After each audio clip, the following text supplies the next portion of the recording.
गायत्री की 3 बेटियां होती हैं जिनका नाम रीमा, कनिका और वेदिका होता है। गायत्री के पति ने उससे बेटियां होने के कारण उसे छोड़ दिया था, जिसके बाद वो अकेले ही अपनी तीनों बेटियों को संभाला करती थी। गायत्री रीमा, कनिका और वेदिका के साथ अपनी बहन सुचित्रा के घर पर रहती थी। गायत्री लोगों के घर पर जा जाके झाड़ू पोछा लगाती और खाना बनाकर पैसे कमाती। उसकी बहन सुचित्रा बहुत क्रूर थी। महारानी, ये क्या है? इस महीने तू मुझे पैसे देने वाली है कि नहीं? बस मुफ्त की रोटियां तोड़ रही है अपनी तीनों मनहूस बेटियों के साथ मेरे घर पर रहकर। भिखारन कहीं की। दीदी, वो इस बार मैंने इन तीनों के लिए पैसे बचा कर रखे हैं। इन्हें स्कूल भेजना है, पढ़ाना लिखाना है दीदी, इसलिए इस बार नहीं हो पाएगा। अरे निकम्मी, बेटियों को भी कोई पढ़ाता है क्या? बेटियां तो बस चूल्हा चौका करने के लिए ही पैदा होती हैं। हाँ, चलो ओ 3 मूर्तियों, तुम तीनों को आज घर की पूरी साफ सफाई करनी है। पूरा घर शीश महल की तरह चमकना चाहिए, वरना तुम तीनों को मार मार कर भर्ता बना दूंगी। सुचित्रा गायत्री के हाथ से उसकी तनख्वाह छीन लेती है और वो रोजाना उसकी तीनों बेटियों से घर का सारा काम करवाती है। बेचारी गायत्री चाहकर भी अपनी बेटियों को पढ़ा नहीं पा रही थी, लेकिन अगले महीने गायत्री तनख्वाह आते ही बेटियों के स्कूल में एडमिशन करा देती है। जिसके बाद घर आने पर सुचित्रा गुस्से से आग बबूला हो जाती है और वो बर्तन उठाकर गायत्री के सिर पे दे मारती है। हाँ, मेरा सर, ये आपने क्या किया दीदी? पहले तू ये बता, तूने क्या किया? सारे पैसों में आग लगा दी ना इन तीनों कलमुहियों की खातिर। अब मैं तुझे आग लगाती हूँ अपनी जिंदगी में। चल रफा हो जाए यहाँ से अपनी तीनों बेटियों को लेकर। गायत्री को भी लात मारकर धकेल देती है। गायत्री फिर भी हिम्मत नहीं हारती। खून से लथपथ अपने सिर को लिए वो जंगल में एक झोपड़ी बनाकर रहने लगती है और वो दिन में घर का काम करती और रात में चाय कॉफी बेचने लगती। गर्मा गर्म चाय ले लो और ताजी ताजी हॉट कॉफी। तभी वहाँ पर 2 गुंडे आते हैं। जरा अपने हॉट हॉट हाथों से हमें भी पिला दो ना कॉफी। आ जाने मन, कसम से जन्नत दिखा देंगे तुझको। ये बोलकर वो दोनों गायत्री को छेड़ने लगते हैं। तभी गायत्री अपने बैग से पेपर स्प्रे निकालती है और उन पर छिड़कती है, जिसके बाद वो लोग वहां से भाग जाते हैं। बेटियां जब बड़ी हो जाती हैं तब खूब संघर्षों के बाद गायत्री पैसे जुटाकर अपनी तीनों बेटियां कनिका, वेदिका और रीमा को शहर में पढ़ने के लिए भेजती है। लेकिन उसका उल्टा ही हो जाता है। वो तीनों शहर में 3 अमीर भाइयों के प्यार में पड़ जाती हैं और उनसे शादी कर लेती हैं। 1.5 साल के ऊपर हो गए हैं, लेकिन अभी तक तीनों बेटियों ने अपनी इस गरीब बूढ़ी माँ को एक फोन तक नहीं किया। अब तो जॉब भी लग गई होगी उनकी। अस्मिता के पास जाती हूँ, उसके पास सम्राट फोन है, शायद उसके जरिए उनकी कोई खबर मिल जाए। गायत्री अस्मिता के पास जाती है और तभी अस्मिता उन तीनों की सोशल मीडिया प्रोफाइल देखकर बताती है कि ये क्या गायत्री काकी, रीमा, कनिका और वेदिका ने तो अमीर आदमियों से शादी कर ली है। ये देखो तस्वीरें। हैरान और व्याकुल गायत्री उन तीनों का पता निकालकर शहर में उनसे मिलने जाती है, जहाँ पर तीनों अपने अमीर पतियों संग रोमांस करने में व्यस्त होती हैं। बेबी, मुझे चांद पे ले चलो ना आज रात। हाँ बेबी, चांद सितारे सब दिखाता हूँ तुम्हें आज। बेबी, ये शॉर्ट ड्रेस मैंने तुम्हारे लिए पहनी है, इसके लिए मैं उर्फी जावेद से इंस्पायर हुई हूँ। ओह बेबी, बॉम्ब लग रही है, बॉम्ब। मेरे जंगली पति, I love you. I love you too Vedika my जान। जब गायत्री एक दिन उन तीनों के घर आती है तभी वो तीनों उसे वहाँ से धक्का मार के निकाल देती है। बच्चों, मैं तुम्हारी माँ हूँ। ओ प्लीज, अब हम अमीर हो चुके हैं, अब हम गरीबों को चारा तक नहीं डालते। तो आपकी भलाई इसी में होगी कि आप यहाँ से चली जाओ अपनी ये बंदरिया शक्ल लेकर। आप गरीब माँ हो, इसलिए आपकी यहाँ नो एंट्री है। हमें हाई क्लास लोग पसंद है, ना कि गरीब। तीनों से अपमान सुनकर गायत्री रोते रोते चली जाती है, लेकिन कर्मों के फल यही भोगने पड़ते हैं दोस्तों। तीनों बेटियों को वो तीनों भाई फंसा देते हैं और 3 अलग अलग लड़कियों से शादी करके इन तीनों को लात मार के घर से बाहर कर देते हैं। हम तीनों भाई ऐसे ही हैं, तुम लोगों के साथ बहुत टाइम पास कर लिया, अब नई लड़कियों की बारी। हाँ मम्मी, रैयाश ऐसे ही होते हैं, चलो जाओ अब, गरीब गवार कहीं की।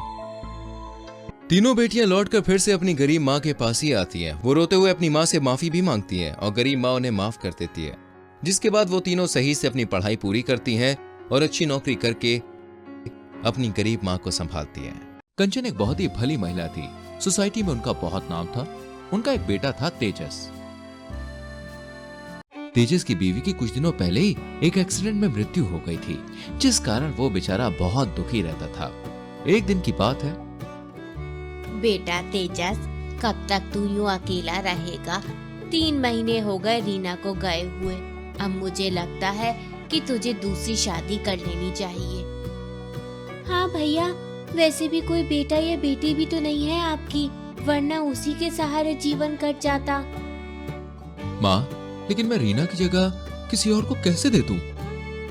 बेटे, रीना मर चुकी है और यही सच्चाई है। ये देख, कुछ लड़कियों की फोटो आई है, रीना से खूबसूरत है ये। इनमें से कोई एक पसंद करके शादी कर ले। अब मैं बुढ़ी हो चुकी हूँ, कब तक जिम्मेदारियाँ संभालूंगी? नाती पोता खिलाने की उम्र हो चुकी है।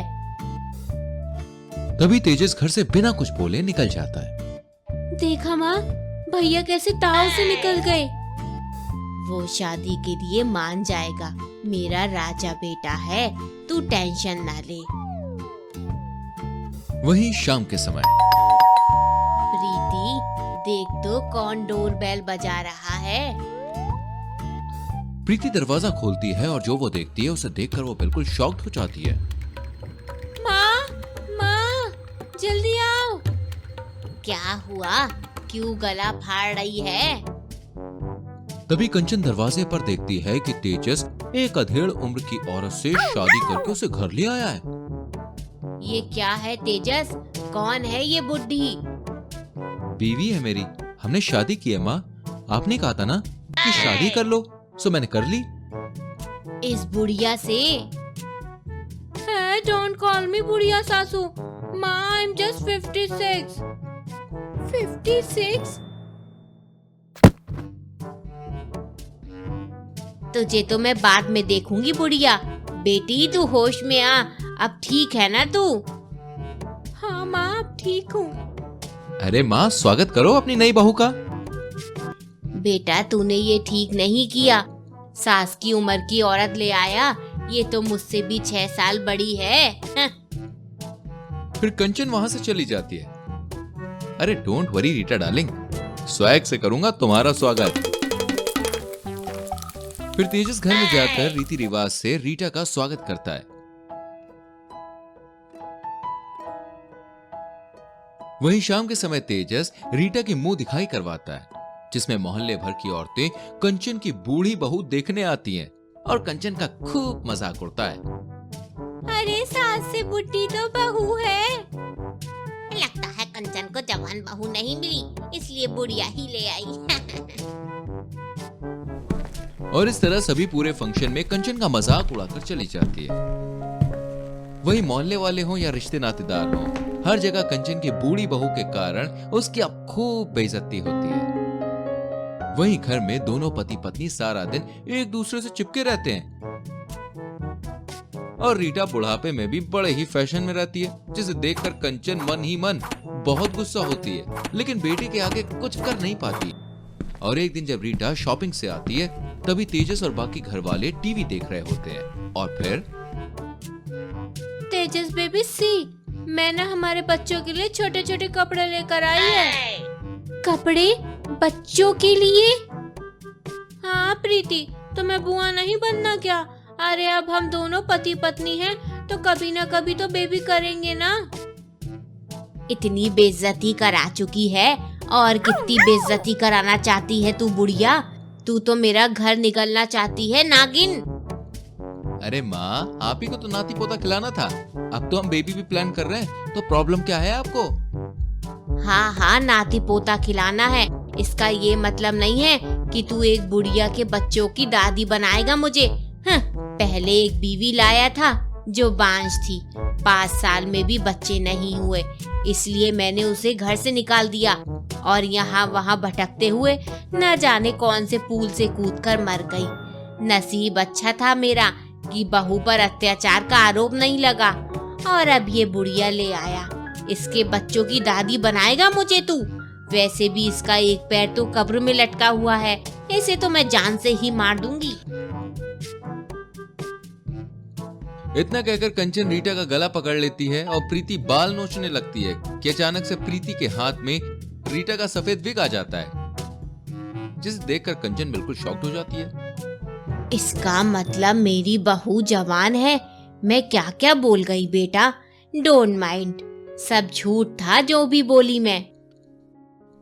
तभी वहां पे पुलिस आ जाती है। आपने जो भी बोला सब रिकॉर्ड हो चुका है माँ, और ये रीटा कोई और नहीं बल्कि रीना ही है। तभी रीना अपना मेकअप उतारकर वहां आ जाती है, जिसे देखकर सब बिल्कुल हैरान रह जाते हैं। आपको तो यही मालूम है ना कि मैं पूल से कूदकर मर गई, लेकिन सच्चाई ये थी कि तभी तेजस जी ने मुझे आकर बचा लिया और ये हमारा प्लान था। हमने कभी नहीं सोचा था कि एक बच्चे की लालच में आप इतना गिर जाएंगी। इसके बाद तेजस अपनी मां को पुलिस के हवाले कर देता है और बूढ़ी बहू का जवान चेहरा भी सबके सामने आ जाता है, जिसके बाद रीना और तेजस हंसी खुशी अपना जीवन जीने लगते हैं।